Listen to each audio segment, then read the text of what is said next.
Hey everyone, welcome back. Even though this video is a bit late, sorry, not my fault. I just got a delayed review copy for Dying Light the Beast. I was wondering if I should still give my opinion on this game, and I finally decided that why not? After a couple of good hours of sprinting across rooftops, fighting zombies, and narrowly avoiding death multiple times than I could count, I'm ready to give my honest thoughts on Dying Light the Beast, Techland's latest attempt to prove they're still the kings of parkour-based chaos. Remember though, this is not a full review of the game, so keep this in mind.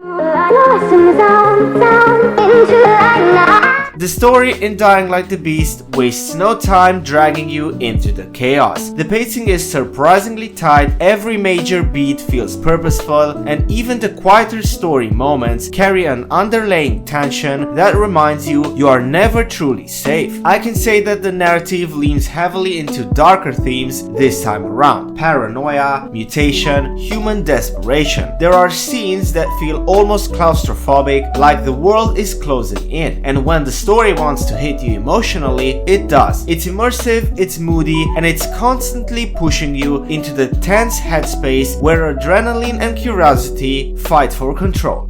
Parkour is easily one of the biggest triumphs here. Movement feels buttery smooth, like the game studied how you play and decided to evolve with you. The new momentum-based mechanics make chaining jumps, vaults, and rooftop sprints ridiculously satisfying. I'm still discovering clever ways to use the environment. The verticality is insane too. Some areas practically encourage you to experiment just to see what you can get away with. I lost count of how many times I bet I can make the jump just to say, oh no wait, I actually did not. Combat has been dialed up several notches, it's faster, more brutal, and way more tactical. Weapons feel weightier, enemies hit harder, and you really need to think about when to engage versus when to nope out and live another day. But the real star is the beast mode system. Transforming mid-fight changes everything. Your speed spikes, your attacks hit like a truck, and suddenly you're leaping across the battlefield like a true predator. It's chaotic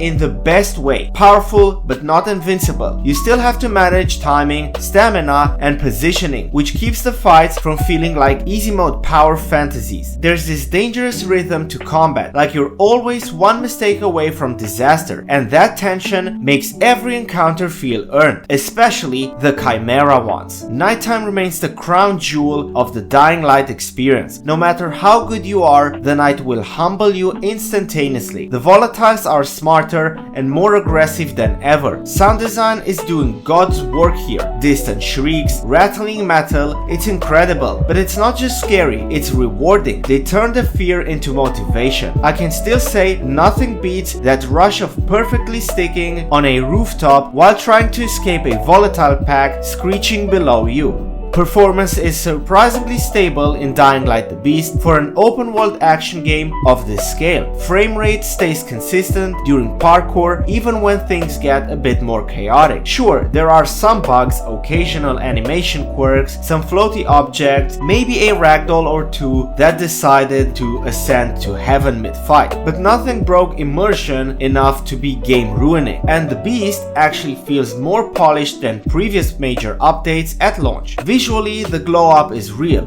Improved lighting, sharper interiors, more atmospheric fog, and a world that actually feels aged and dangerous. Nights especially look phenomenal, borderline cinematic at times. Everything feels handcrafted to keep you on the edge. So after spending a couple of good hours with Dying Light the Beast, it's safe to say that this one is the series' strongest entry. It's intense, it's stylish, it's ambitious, and it's absolutely dripping with the kind of energy that made people fall in love with Dying Light in the first place. The Beast doesn't just expand the formula, it evolves it. Momentum is sharper, combat is deeper, nighttime is scarier, and the world feels more alive and more dead than ever before. If you crave fast-paced gameplay, high-stakes exploration, and the thrill of barely escaping by the skin of your teeth, The Beast is an absolute must-play. The final score is definitely a 9 out of 10 for me. A brutal, exhilarating fascinating, beautifully atmospheric evolution of the Dying Light universe. Thank you for watching, everyone. If you enjoyed this review, hit that like button, drop your Dying Light stories in the comments down below, and subscribe for more reviews just like this. And remember, always check your roof exit before the sun goes down. Stay safe out there. Respect.